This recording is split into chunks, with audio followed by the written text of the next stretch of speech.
চায়, মানুষকে ধোঁকা দেয়। আল্লাহ তোমার কথা বলে আল্লাহ, আল্লাহ এদেশে একটা ওমরের মতো নেতৃত্ব দিয়ে বাংলাকে একটা ঝাঁকুড়ি দিয়ে ইসলামের পতাকা উড়ায় দাও আল্লাহ। আমরা ক্ষমতায় গিয়ে আমরা অনেক কিছু করবো তা চাই না। আমরা শুধু চাই কোরআন এবং সুন্নাহর রাজ কায়েম হোক, কোরআনের আইন চালু হোক, দেশে শান্তি ফিরে আসুক, এটাই চাই। আল্লাহ সরকারকে কথা বোঝার তৌফিক দাও।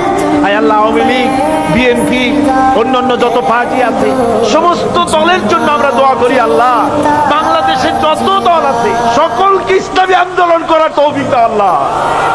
সকলকে দল মত নির্বিশেষে দলাদলি ভুলে গিয়ে ঐক্যবদ্ধ হওয়ার তৌফিক দিয়ে দাও আল্লাহ।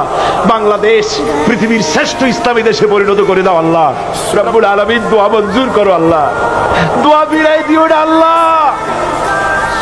বর্তমান সরকার, রাষ্ট্রপ্রধান, প্রধানমন্ত্রী, মন্ত্রী পরিষদ, সংসদ সদস্য, সেনাবাহিনী, পুলিশ বাহিনী, আনসার বাহিনী, প্রশাসনিক ব্যক্তিবর্গ সকলকে ইসলামের প্রতি মহব্বত তাদের কলিজা ঢুকায় দাও।